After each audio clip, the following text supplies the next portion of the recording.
వసుదేవసుతం దేవం కంసచానూరమర్దనం దేవకీ పరమానందం కృష్ణం వందే జగద్గురు. ఆది పూజలోన ఆరాధ్య దైవమా ఆరగించవయ్య అమ్మపుత్ర, ఉన్న వెదుట నీకు ఉండ్రాడు కుడుములు స్కందపూర్వజ ఇదే వందనము. హరివదనుడవే కళ్యాణకరుడవు, ప్రథమ పూజ నీకే బాలచంద్ర, బుద్ధురుకమున్న బొజ్జ దేవలవి స్కందపూర్వజ ఇదే వందనము. సాహిత్యామృత వర్షిణీం అభయదాం సంగీత సామ్రాజ్యదాం, శ్రీ శబ్దస్వర మాధురీ విలసితాం మాంగళ్య దాత్రీం శుభాం, సత్సంగే వసతిం సదా పూర్ణతాం, సాహిత్య సంస్కారిణి శ్రీ శ్వేతాం, సుమశోభినీం శృతిలయాం శ్రీ శారదాంబాం భజే. యా చండీ మధుకైకవాది దళని, యా మాహిషాత్మాలిని, యా ధూమ్రేక్షణమదని, యా రక్తబీజాసని శక్తి శుంభ నిశుంభ దైత్య దళని, యా సిద్ధిదాత్రీ బల సా దేవి నాకోటి మూర్తి సహిత మాంపాతు విశ్వేశ్వరి. దేవి నవరాత్రి సందర్భంగా శ్రీ త్యాగరాజ స్వామి దేవస్థానంలోనూ మా మిత్రులు అడిగిన మేరకు ఈ నవరాత్రి కార్యక్రమంలో నవాహంగా దేవి భాగవతాన్ని చెప్పమని అడిగారు. దీంట్లో ఈ విషయాన్ని సాధ్యమైనంత వరకు మీకు అందించడానికి కృషి చేస్తాను.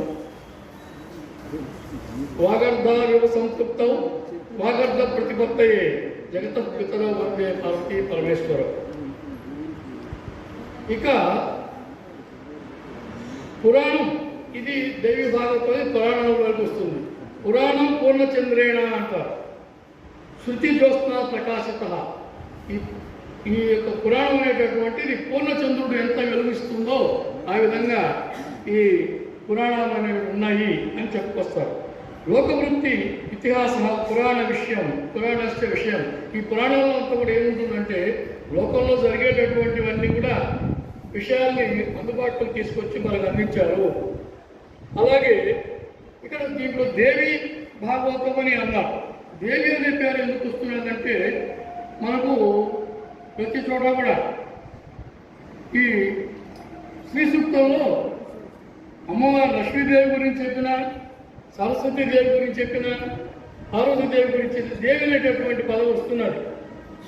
ముఖ్యంగా శ్రీ సూక్తంలో అందరికీ అలవాటు చాలామంది చదువుతూ ఉంటారు. హిరణ్యమన్నాం హరిణిం సువర్ణ రజత శ్రుయాం అనే దాంట్లో 3వ అనువాకంలో అశ్వపూర్ణాం మృగమధ్య హస్తినాథ ప్రబోధిని శ్రియం దేవి అనేటటువంటి పదం అక్కడ. శ్రియం దేవి ఉపహ్వయే శ్రీన్మాదేవి జుషితాం.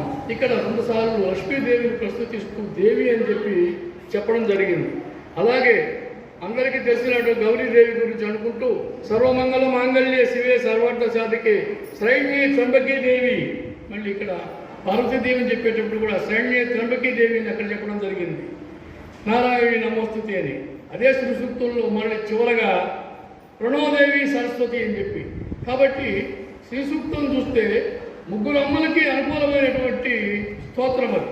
దాంట్లోనే లక్ష్మీదేవి, దాంట్లోనే పార్వతీదేవి, దాంట్లోనే సరస్వతీదేవి. అందుకని ఈ దేవి అనేటటువంటి పదం ఈ 3 దేవుల గురించి అని చెప్పి మనం ప్రాథమికంగా అనుకోవచ్చు. ఇంకా ఇది భాగవతం, దేవి భాగవతం అనేటటువంటిది ఎలా వచ్చింది? 18 పురాణాలు రాయడం జరిగిన వ్యాస మహాశయులు 18 పురాణాలు రాశారు. మద్వయం భద్వయం చైవ భ్రత్రయం వచతుష్టయం అనాపలింగ పూష్కాని పురాణాన్ని పృథక్ పృథక్ అని ఒకే ఒక్క శ్లోకంలో 18 పురాణాల పేర్లు చెప్పేస్తాడు ఆయన. మద్వయం మా నక్షత్రం 2 అంటే మత్స్య పురాణం, మార్కండేయ పురాణం. మద్వయం మత్స్య పురాణము, మార్కండేయ పురాణము 2 మొత్తం వస్తాయి. భద్వయం భాగవతము, భవిష్య పురాణం బాని అక్షరంతో వచ్చే 2. మద్వయం మద్వయం చైవ భ్రత్రయం బ్రాణం అంటూ 3 వస్తాయంటారు. బ్రహ్మ పురాణం, బ్రహ్మాండ పురాణం, బ్రహ్మ వైవర్త పురాణం అని 3 బ్రహ్మతో. ఇంకా వా చతుష్టయం వాని అక్షరంతో 4 వస్తాయంటాడు. వాయు పురాణం, వామన పురాణం, విష్ణు పురాణం, వరాహ పురాణం అని 4. తర్వాత ఆ నా ప లింగ లింగ పుంస్క అనేటటువంటి ఒక పదాన్ని పెట్టాడు. ఆ అంటే అగ్ని పురాణం, నా అంటే నారద పురాణం, పా అంటే పద్మ పురాణం, తర్వాత లిం అంటే లింగ పురాణం, గా అంటే గరుడ పురాణం, ఊ అంటే కుర్మ పురాణం, స్కా అంటే స్కంద పురాణం. ఆ విధంగా మద్వయం చేయవ భ్రత్రయం వచతుష్టయం అనాపలింగ కూస్క అని పురాణం పృథక్ అని ఒక్క శ్లోకంలో 18 పురాణాలు కొండగుర్తుగా వాళ్ళకు ఇవ్వడం జరిగింది. ఈ విధంగా అన్ని పురాణాలు చేసుకుంటే ఇక్కడ భాగవతం అనేది 4వ వరుసలో ఇవ్వడం జరిగింది. మనకు తెలిస్తే భాగవతాలు 2 ఉన్నాయి. భాగవతం అంటే విష్ణు పరంగా ఉంది, భాగవతం అంటే దేవి పరంగా ఉంది. ఏది ముందు ఏది వెనక ఒక మీమాంసలో వచ్చేసారు చాలామంది.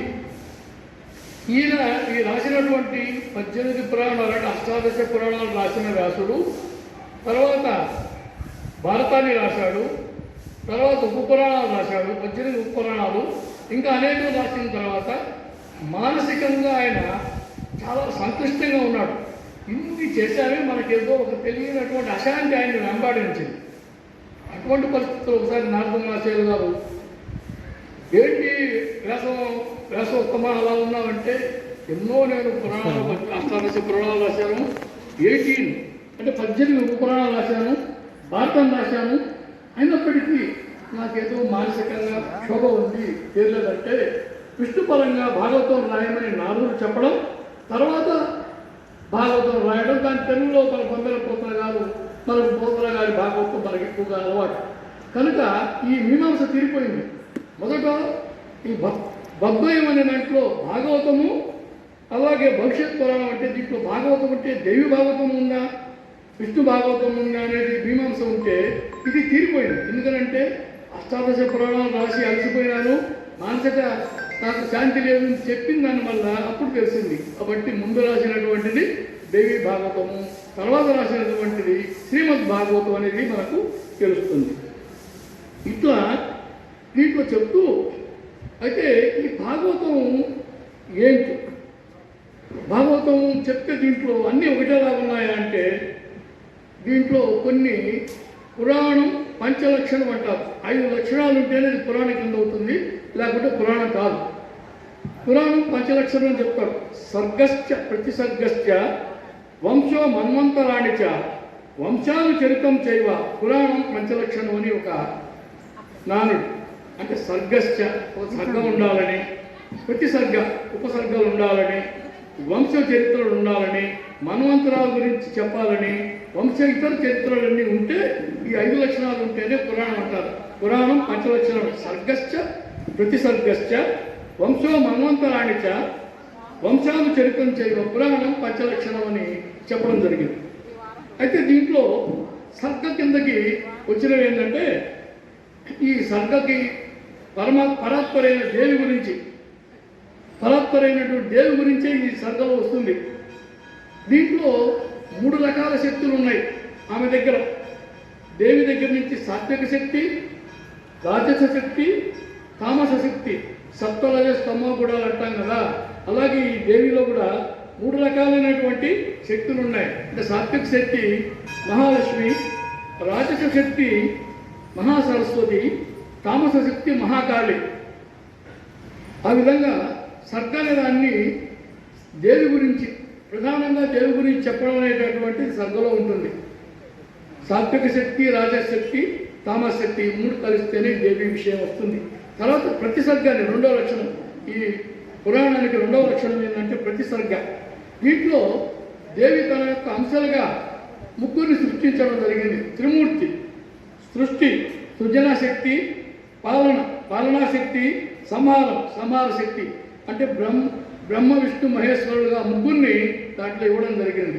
కాబట్టి 2వ దశ అంటే మొదటి స్థాయి వచ్చేసి అమ్మవారు దేవి, తర్వాత 2వ స్థాయిలో త్రిమూర్తుల్ని ఆమె తన ప్రతినిధులుగా పెట్టింది. కాబట్టి ఇది ప్రతిసర్గ అంటారు. కాబట్టి సర్గ ప్రతిసర్గ వచ్చింది. ఇంకా వంశం ఎక్కువగా ఈ పురాణాల్లో అన్నింటిలో కూడా రాజవంశం, ముఖ్యంగా రాజవంశ చరిత్ర వస్తుంది. సూర్యవంశపు రాజులు చంద్రవంశపు రాజులు. కాబట్టి వంశం అనే దాంట్లో సూర్య చంద్ర వంశాలు అనేటటువంటి విషయాలు వస్తాయి. కాబట్టి 3వ లక్షణం కూడా దీంట్లో వచ్చింది చెప్తారు విమర్శకులు. తర్వాత 4వది మన్వంతరాలు. అనేక మన్వంతరాలు విషయం తెలుస్తూ ఉంటాయి. దీంట్లో మన్వంతరాల గురించి కూడా ప్రస్తావన ఉంది. తర్వాత ఆకరణ వంశాన్ని చరిత్ర అంటే ఈ మన్వంతరాల నుంచి తర్వాత వంశగతంగా వస్తున్నది. కాబట్టి సర్గ, ప్రతిసర్గ, వంశము, మన్వంతరాలు, వంశానుగత చరిత్ర 5 వస్తే అది పురాణ కింద అంటారు. అందుకని సర్గశ్చ ప్రతిసర్గశ్చ వంశో మన్వంతరాణిచ వంశాలు చరిత్రం చేయాల పురాణం పంచలక్షణం అని చెప్పి ఈ పంచలక్షణాలు ఉన్నటువంటిది ఈ పురాణం అని దేవి భాగవతం పురాణాల కిందకి తీసుకురావడం జరిగింది. అట్లాగే ఇంకా ఇంతకుముందు అనుకున్నాం మనకు మీమాంస ఉండింది, దేవి భాగవతం ఉందా, శ్రీమద్ భాగవతం ఉందా అంటే అష్టాదశ పురాణాలు రాసి మానసికంగా వైకల్పం కలిగినటువంటి తర్వాత నారదుడు గారి ప్రేరణతో ఆయన శ్రీమద్ భాగవతం రాయడం జరిగింది. కాబట్టి దేవి భాగవతం ముందు తెలిసింది. తర్వాత ఈ దేవి భాగవతంలో దేవి గురించి అనుకున్నాం. అన్నిటికీ సృష్టికి మూలం ఆమె, అన్నిటికీ విశ్వానికి అధినేత, జగత్కారిణి, చరాచర సృష్టిలో తానే ఉండి అంతా తానుగా లీనమై జీవమై త్రిగుణాత్మకమైనటువంటి జగన్మాత, జగజ్జనని, త్రిమూర్త్యాత్మిక భువనేశ్వరి.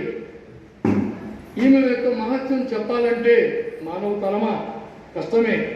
ఆమె లీలలు అన్నీ కూడా అమృత భాండాలే, అనుభవించి తీరవలసిందే కానీ వర్ణనాతీతమని చెప్తారు. ఈమె యొక్క ఆజ్ఞ లేనిదే ఏమీ జరగదు. అంటే చైతన్య స్వరూపి ఆమె. ఆమె అనుకుంటేనే చైతన్యం, లేకుంటే అన్నీ అయిపోతాయి. చలనమే లేదు, జీవమే లేదు. కాబట్టి దేవి అనే ఆమె ఒకరే, పరాత్పరి, స్వయం ప్రకాశక, మూల ప్రకృతి. ఆమె సర్వవ్యాపి, అలాగే సర్వరూప, సర్వశక్తి, సర్వజీవ అంటే సర్వముఖ, అందరిలోనూ ఉంది, అంతటా ఉంది. మీలో ఉంది, నాలో ఉంది, అన్నిట్లో, ప్రకృతిలో ఉంది, అన్నిట్లో ఉంది. కాబట్టి ఆమె అంతటా ఉంది, అందరిలో ఉంది. అణువు నుండి బ్రహ్మాండం వరకు ఈ అమ్మవారు తన యొక్క లీలలు చెప్తూ ఉన్నది. అందుకే దీంట్లో ఎక్కువగా చాలా వరకు దేవి పురాణంలో, దేవి భాగవతంలో పురుషుల పేర్లు స్త్రీమూర్తులుగా దీంట్లో చెప్పబడుతుంది. నారాయణ విష్ణుమూర్తి పర్యాయ పదం, నారాయణి అమ్మవారి పేరు. రుద్ర శివుడికి రౌద్రి. అలాగే విష్ణుమూర్తికి విష్ణు అంటాము, వైష్ణవి అమ్మవారి పేరులోకి వస్తుంది. అలాగే ఇంద్రుడు ఇంద్రాణి. అలాగే శంభు శాంభవి. ఇట్లా పురుషుల పేర్లన్నీ ఈ అమ్మవారి పేరులోకి వస్తూ ఉంటాయంటే అన్నీ తానే, అంతా తానే అనేటటువంటి అణువు నుండి బ్రహ్మాండం అంతా నిండినటువంటి పరదేవత ఆమె. ఈ దేవి భాగవతం అంతా కూడా శక్తి ప్రధానమైనది.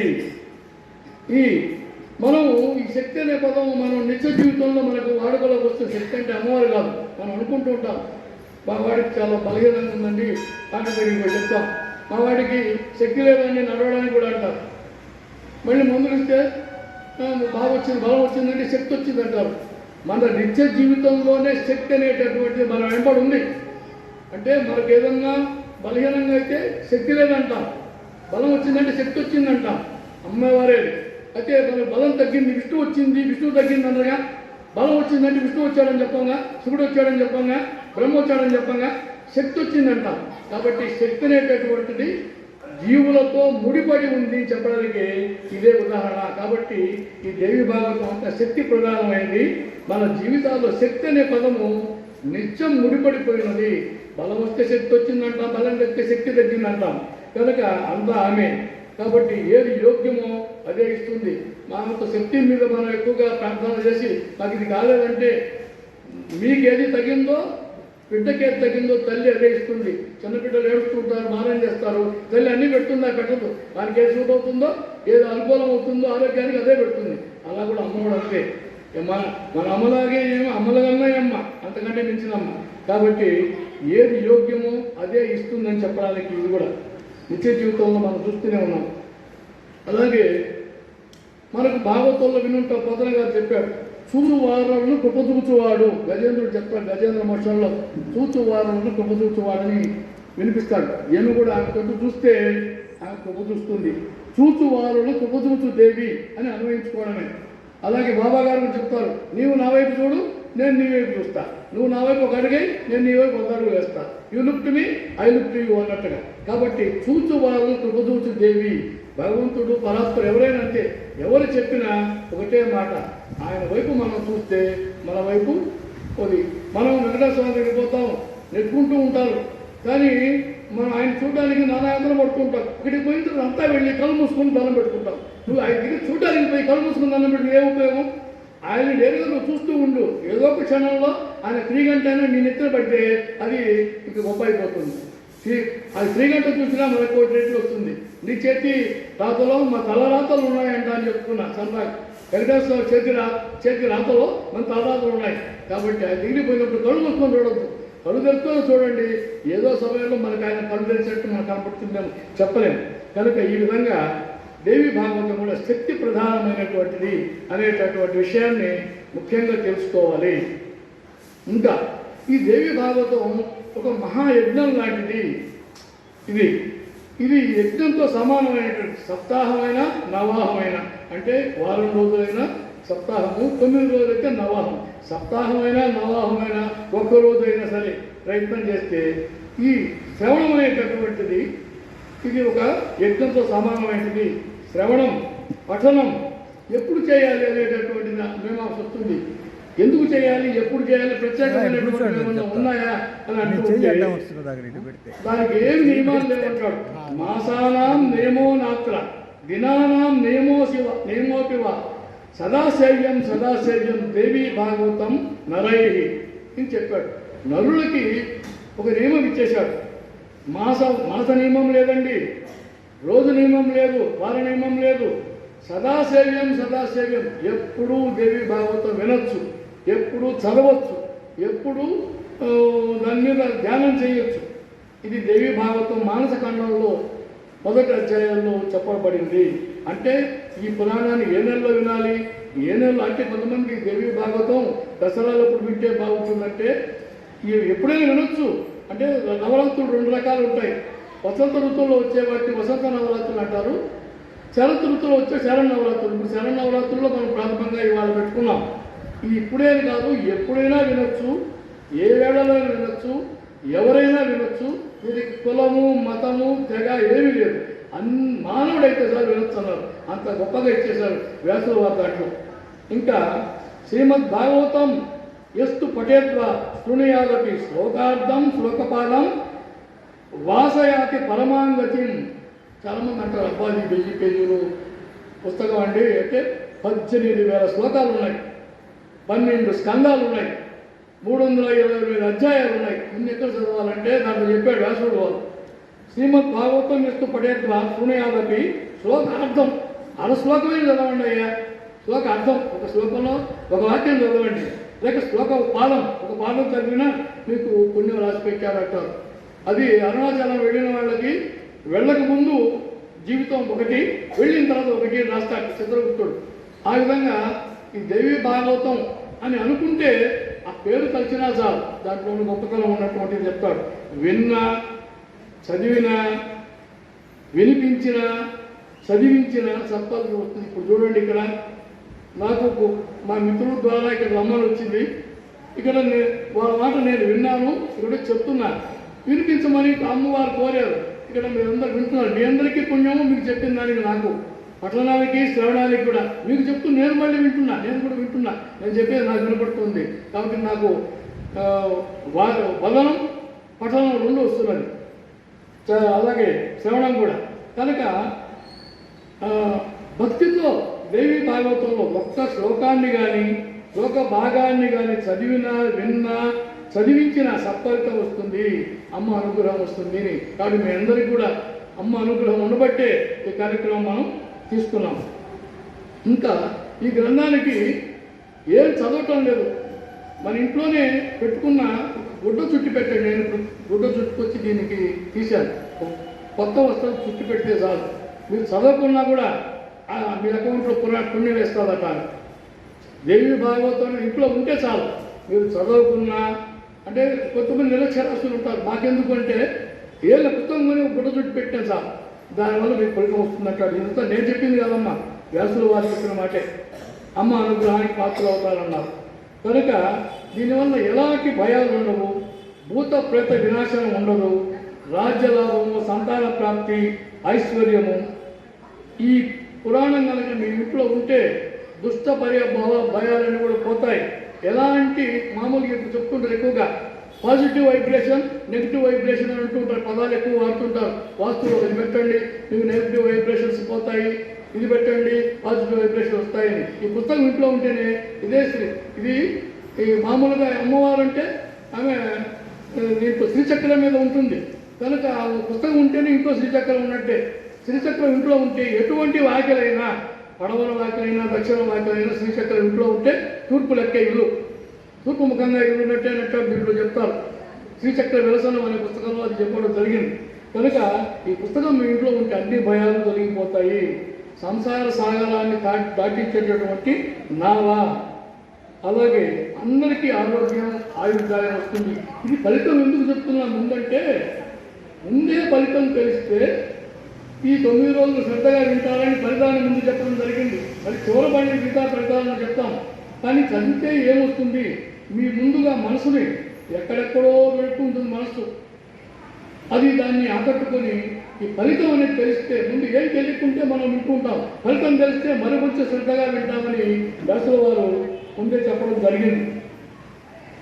కనుక ఈ దేవి భాగవతం ఇంకా ఏమేమి వస్తుంది, ఇది దేవి భాగవతం వేదసారమైనటువంటిది.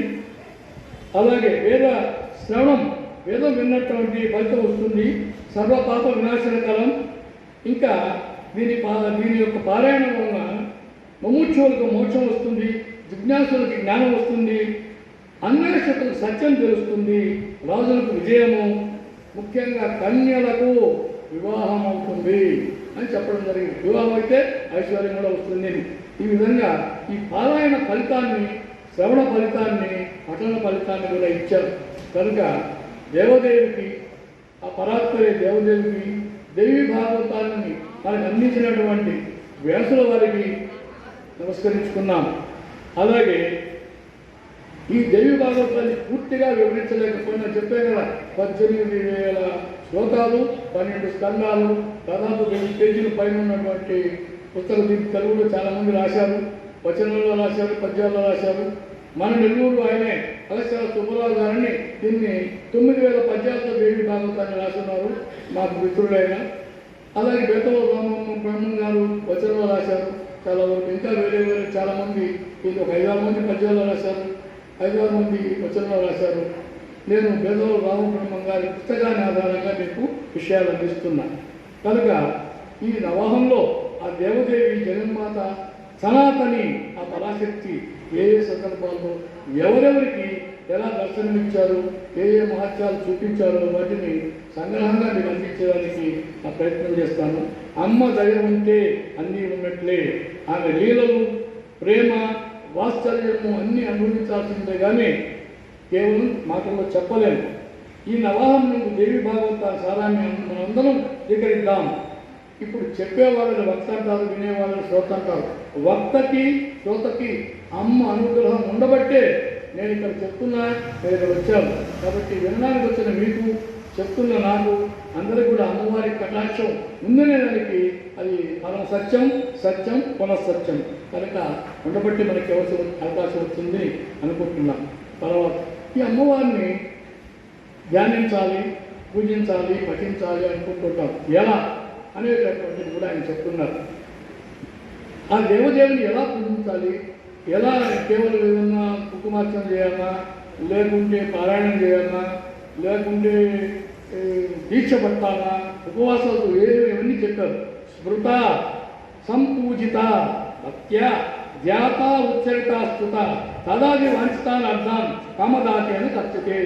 ఆమె కామద అని పేరున్నాను, అంటే కోరిన వరాలు ఇచ్చే తల్లి. స్మృత, మననం చేస్తూ కొనిచ్చేదాలు. ఎక్కడ పోతున్నా మీరు ఇంట్లో ఉంటారు, పని చేసుకుంటూ ఉంటారు. కొంతమందికి ఈ లలితా శాస్త్రం నోటికొచ్చి చెప్పుకుంటూనే ఉంటారు. ఏ పని చేస్తున్నా వాళ్ళకి మనం చెప్పక్కర్లే. ఏమి చేయని వాళ్ళు కూడా అమ్మ తల్లి అనుకుంటుంటే ఆ తల్లి అనుకునేటప్పుడు మనకు మన అమ్మ కాకుండా అమ్మలకు అమ్మ గుర్తుతో చర్చగా పెట్టుకోండి మనసులో.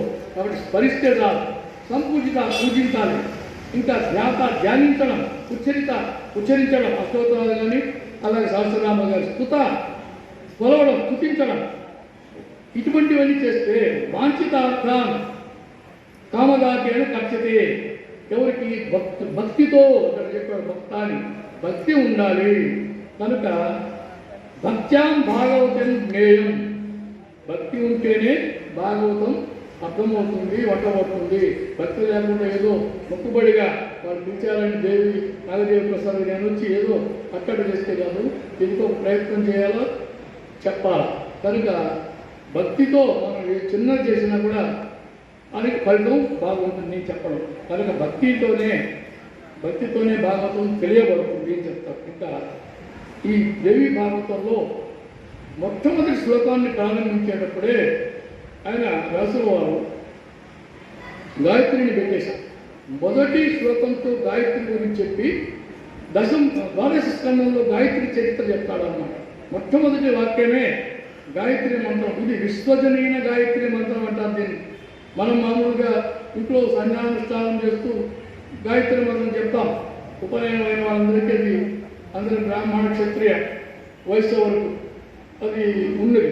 కానీ ఇది విశ్వజనీన గాయత్రి మంత్రం. మొదటి శ్లోకం గాయత్రి మాతనే ఆయన తీసుకొచ్చాడు.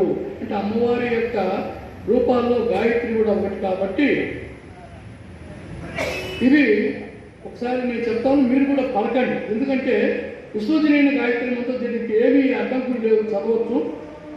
సర్వ చైతన్య రూపం మంత్రులు చెప్పుకోండి, పెద్దగా చెప్పుకోండి. సర్వ చైతన్య రూపం తాం ఆద్యాం విద్యాం చ ధీమహి బుద్ధిం వ్యా న ప్రచోదయాత్. ఇంకో 3 సార్లు. సర్వ చైతన్య రూపం తాం ఆద్యాం విద్యాం చ ధీమహి బుద్ధిం వ్యా న ప్రచోదయాత్. సర్వ చైతన్య రూపం తాం ఆద్యాం విద్యాం చ ధీమహి బుద్ధిం వ్యా న ప్రచోదయాత్. ఇది దీంట్లో గొప్ప విశ్వజనీయం ఎందుకు చెప్తున్నా అంటే ఆయన అన్నింటిలో ఉంది. ఇందాక చెప్తున్నాం, నీలో ఉంది, నాలో ఉంది, అన్నింటిలో ఉంది, ప్రకృతిలో ఉంది. అందుకని సర్వ చైతన్య రూపం. ఎక్కడైతే చైతన్యం ఉంటుందో అక్కడంతా అమ్మవారు ఉంది. కాబట్టి అన్నింటిలో ఆమె ఉన్నప్పుడు మనం ఇక్కడ చెప్పినా, ఇంటి దగ్గర చెప్పినా, అమ్మవారు చెప్పినా ఎక్కడైనా ఉంది, అన్నింటిలో ఆమె ఉంది, సర్వ చైతన్య రూపం. అలాగే ఏం చేస్తుందామె? ఈ చైతన్య రూపమైనటువంటి ఆమె తామంటే దేవదేవి అన్నింటిలో ఉంది అంటూ విద్య కొరకు, బుద్ధిం అంటే జ్ఞానం కొరకు, బుద్ధి కొరకు, ప్రచోదయ ఎవరైతే మనకు జ్ఞానము బుద్ధి ఇవ్వడానికి ప్రేరణ కలిగిస్తారో మనకు ఎవరైతే బుద్ధి జ్ఞానాన్ని ఇచ్చేదానికి ప్రచోదనం కలిగిస్తారో ఆ దేవిని, ఆద్యాం అటువంటి సనాతన దేవిని ధీమహి నేను ప్రార్థిస్తున్నాను, ధ్యానిస్తున్నాను. కాబట్టి విశ్వ చైతన్యమైనటువంటిది. ఇది ఎవరో ఎప్పుడైనా చెప్పుకోవచ్చు, దీనికి ఉపనయనం అని లేదు. ఇది అటువంటి సర్వ చైతన్య రూపం తాం ఆద్యాం విద్యాంచ ధీమహి బుద్ధిం వ్యాన ప్రచోదయాత్. దేవి భాగవతంలో మొట్టమొదటి శ్లోకంలోనే ఆయన గాయత్రి దేవిని బిగించి అందరికీ మంచి జరగాలని చెప్పి వ్యాసుల వారు ఆనాడే దాన్ని ఇవ్వడం జరిగింది. అలాగే ఈ వ్యాసుల వారిని అడుగుతూ కొంతమంది ఇవంతా కూడా మనకు నైమిసారణ్యంలో మునులు వింటూ ఉంటారు, కొందరు చెప్తూ ఉంటారు. జరుగుతున్నటువంటి పరిస్థితుల్లో ఇది అసలు అందరూ నైమిసారణ్యం అనే పేరు ఎందుకు వచ్చింది అని ఒక ప్రశ్నిస్తారు. అయితే అప్పుడు ఈ ఋషులందరూ కూడా ఏదో కలి ప్రభావం వచ్చేసింది, మేము తట్టుకోలేకున్నాం కలి దెబ్బలకి. కాబట్టి ఏం చేయాలంటే ఆయన ఒక చక్రాన్ని ఇస్తాడు. ఈ దొల్లించుకుంటూ పోండి, ఎక్కడ ఆగితే అది గొప్ప ప్రదేశం అవుతుంది. ఈ యుగాంతం వరకు మీరు అక్కడ ఉండొచ్చు, మళ్ళా కృతయుగం వచ్చే వరకు కూడా మీకు ఏ ఇబ్బందులు ఉండవు, అది పవిత్ర ప్రదేశం అంటాడు. అది దొల్లించుకుంటూ వస్తే గురువులందరూ దాన్ని వెంబడిస్తారు. అది వచ్చి ఒక క్షేత్రంలో పడిపోతుంది. ఆ ఇరుసు పడిన చోటు, నేమి పడిన చోటు నైమిష క్షేత్రం అన్నారు. మరొక అంశం హయగ్రీవ అవతారం. హయగ్రీవుడనే రాక్షసుడు మాయా బీజాత్మకమైన ఏకాక్షరీ మంత్రమైన హ్రీం అను మంత్రంతో ఆ దేవిని ఆరాధిస్తాడు. అప్పుడు సింహవాహినిగా జగన్మాత దర్శనమివ్వగా హయగ్రీవుడు చావు లేకుండా వరమిమ్మంటాడు. అప్పుడు జగన్మాత జన్మించిన వాళ్ళకి మరణం తప్పదు, మరణించిన వాళ్ళకి జన్మం తప్పదు, కనుక మరేదైనా వరం కోరుకోమంటుంది. అప్పుడు హయగ్రీవుడు అంటాడు, నా పేరు హయగ్రీవుడు, అందుకని గుర్రం తల కలవాని చేతిలోనే తప్ప మిగిలిన వారి చేతిలో నాకు చావు లేకుండా వరమిమ్మంటాడు. అమ్మ అలాగేనని చెప్పి అదృశ్యమవుతుంది. ఈ విధముగా వరాలు పొందినటువంటి హయగ్రీవుడు లోకకంటకుడై ఎందరినో పీడిస్తుంటాడు. విష్ణువు అనేక సంవత్సరాలు యుద్ధం చేసి తన దివ్య ధనస్సును నేలకాంచి ధనస్సు ఆధారంగా చేసుకొని ధ్యానముద్రలో ఉంటాడు. బ్రహ్మాది దేవతలందరూ కలిసి విష్ణువుని ఆహ్వానించుటకే రాగా యోగ నిద్రలో ఉన్న శ్రీ మహావిష్ణువు నిద్రలేపుటకు ధైర్యం చాలగా బ్రహ్మదేవుడు ఒక చెదపురుగును సృష్టించి విష్ణువు యొక్క వింటి నారిని కొరకమంటాడు. అప్పుడు ఆ చెదపురుగు, దేవా, జగద్గురు అయినటువంటి రమాపతికి నిద్రాభంగం చేయమందువా, ఎలా చేసేదను, నిద్రాభంగము, కథాభంగము, దాంపత్య భేదనం, శిశుమాతృ విభేదనం అనగా తల్లి బిడ్డలు విడదీయడం అనేటటువంటి బ్రహ్మహత్యతో కూడుకున్నటువంటి పాపాలు కనుక నేను చేయనంటుంది. ఈ పాపానికి ఒడిగడితే నాకు ఒరిగేది ఏమిటి అని అడుగుతుంది. అప్పుడు బ్రహ్మదేవుడు, మేమంతా కూడా యజ్ఞాలు చేస్తుంటాము, యజ్ఞంలో భాగంగా నీకు హవిస్సు భాగం ఇస్తామంటే ఏ భాగం అనగా యజ్ఞం చేసేటప్పుడు బయటపడినవంతా నీవి, లోపల ఉన్నవి మావి అంటాడు. ఆ చెదపురుగు సరేనని వింటి నారిని కొరకగా భయంకరమైన శబ్దములతో అది విస్ఫోటనం చెంది ఆ వేగానికి విష్ణువు యొక్క తల తెగి దూరంగా పడుతుంది. అప్పుడు దేవతలందరూ కూడా నేరుగా అమ్మవారిని ధ్యానిస్తారు. అప్పుడు దేవదేవి ప్రత్యక్షమై దేవదేవి దర్శనమిచ్చి ఇదంతా నా లీలలో ఒక భాగమేనని చెప్తూ ఇక్కడ పూర్వరంగంలో ఒక కథ జరిగి ఉన్నది అంటూ ఇది విష్ణుమూర్తికి శాపమే. ఒకసారి లక్ష్మీ విష్ణుమూర్తులు సరస సలాపాలు ఆడుతుండగా విష్ణుమూర్తి లక్ష్మీదేవి వైపు అదోలా చూడగా లక్ష్మీదేవికి కోపం వచ్చి, ఏమిటి నా ముఖం ఏమన్నా వికృత రూపంగా ఉన్నదా, అలాగే ఏమైనా మరొక సవతిని తీసుకొచ్చావనే అనుమానంతో ఆమె నీ శిరస్సు తెగి పొడుగా కానీ శాపం ఇస్తుంది. దాని యొక్క ఫలితమే ఇప్పుడు విష్ణుమూర్తి యొక్క శిరస్సు తెగింది. కానీ దీనికి కూడా దైవ ప్రేరణ ఉంది, వేరే లోక కళ్యాణ కారణం ఉంది అని చెప్తుంది. అప్పుడు హయగ్రీవుడు అనే రాక్షసుని చంపడానికి విష్ణుమూర్తి హయగ్రీవ అవతారం ధరించాలి కాబట్టి అందుకని మీరంతా వెళ్ళి అందమైన గుర్రపు తలను తీసుకురండి, దానిని విష్ణుమూర్తికి దేవశిల్పి అయిన త్వష్ట నేరుగా అతుకుతాడు, అప్పుడు హయగ్రీవ అవతారం వస్తుంది అని చెప్పి ఆ రాక్షసుని సంహరిస్తాడని చెప్పింది. ఇది దేవకార్యం కనుక దైవాజ్ఞ మేరకు దేవతలు దేవశిల్పి గుర్రము తలను విష్ణుమూర్తికి శరీరాన్ని జత చేయక హయగ్రీవ అవతారం ఏర్పడి హయగ్రీవుడు అనే రాక్షసుని అంతమొందిస్తాడు. ఇదంతా కూడా దేవి మాయా లీలలే. ఒక మహాప్రళయంలో అన్ని లోకాలు జలం ఆవరించింది. జనార్దనుడు ఒక్కడే శేషపర్యంకంపై నిద్రిస్తుండగా విష్ణుమూర్తి చెవుల నుండి జారిన గుబిలి మూలంగా మధుకైటపులు జన్మించి సముద్ర జలాల్లో పెరిగి పెద్దవారు అవుతారు. మనల్ని ఎవరు సృష్టించారు, ఎలా సృష్టించారు, ఈ నీరు ఎక్కడిది అనేటటువంటి అనేక అనుమానాలతో వాళ్ళు ఉండగా అప్పుడు ఆకాశం నుండి ఒక శబ్దం వినపడుతుంది. ఆ శబ్దము వారికి పదే పదే హ్రీం అనేటటువంటి శబ్దముగా వినపడగా వీరు హ్రీం అనే అక్షరాన్నితో అమ్మవారిని ఆరాధిస్తారు. ఇది ప్రకృతి ఇచ్చిన మంత్రంగా భావించి 1000 సంవత్సరాలు దాన్ని ఉపాసిస్తే అప్పుడు దేవి ప్రత్యక్షమై వీళ్ళకి స్వేచ్ఛా మరణాన్ని కోరుకొనగా అలాగే తదాస్తంటుంది. కనుక మదించినటువంటి మధుకైటపులు మొదట బ్రహ్మ మీదకి యుద్ధానికి పిలిచారు. బ్రహ్మదేవుడు నేరుగా విష్ణుమూర్తిని ఆశ్రయించగా విష్ణుమూర్తి ఆలోచనతో యోగరుద్ర నుండి బయటకు వచ్చి ఈ మధుకైటపులతో యుద్ధానికి తలపడతాడు. ఈ సమయంలో 5000 సంవత్సరాల యుద్ధం జరిగింది. కానీ వారు ఒకరు విడిచి ఒకరు యుద్ధం చేస్తున్న వలన వారికి అలసట ఉండదు. కానీ విష్ణుమూర్తి అలసిపోతూ ఉంటాడు. అప్పుడు విష్ణుమూర్తికి ఆలోచనలో పడతాడు, వీళ్ళకి ఈ శక్తి ఎలా వచ్చింది, నేను ఒక్కడను వీళ్ళని నిర్జించలేను కదా అనుకుంటూ ఆ విరామ సమయంలో వీరికి శక్తి స్వేచ్ఛామరణ విషయాలు గుర్తుకు వచ్చాయి. వెంటనే పైకి చూడగా యోగ నిద్రలో మహాశక్తి కనిపించింది. ఆ మహాదేవిని ఆ విష్ణుమూర్తి యోగ విద్య ద్వారా ఆరాధిస్తాడు.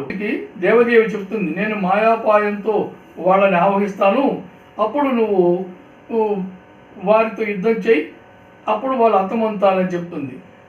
నేరుగా అప్పుడు వారు విష్ణుమూర్తి వాళ్ళతో యుద్ధం చేస్తున్న సమయంలో హరి మీకు ఏం వరం కావాలో కోరుకోనగా, మేము గొప్పవాళ్ళము, మదాంధులైనటువంటి వాళ్ళు మధుకైటపులు, మేము వరాలు ఇస్తాం కానీ మేము తీసుకోము, నీకేం వరాలు కోరుకోమంటారు విష్ణుమూర్తిని. అప్పుడు విష్ణుమూర్తి మీతో యుద్ధం చేసేటప్పుడు నా చేతిలో మీరు మరణించాలి అంటే ఆశ్చర్యపడిన మధుకైటపులు అలాగే ఇచ్చావరాన్ని కోరుకుంటారు. తర్వాత విష్ణుమూర్తి యుద్ధంలో వారిని నిర్జిస్తాడు. శ్రోతలందరికీ నమస్కారాలు.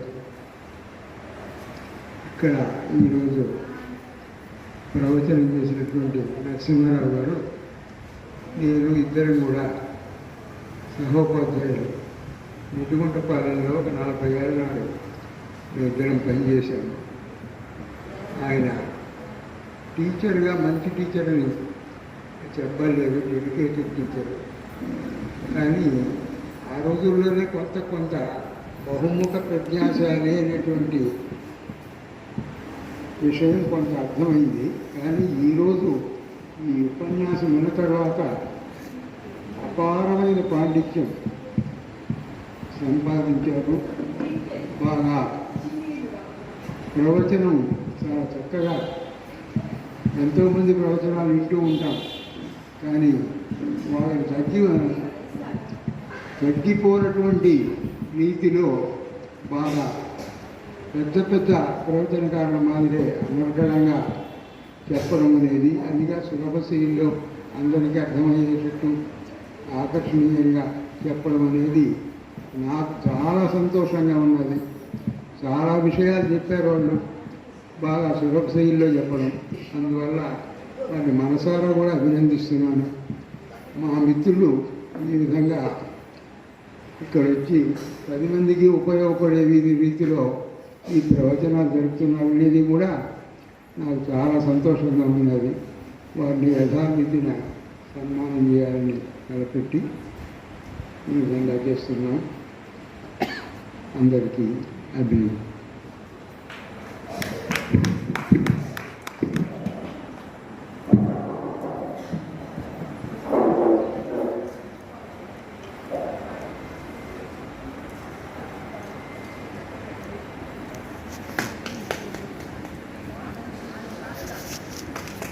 అన్నవరం సత్యనారాయణ గారు,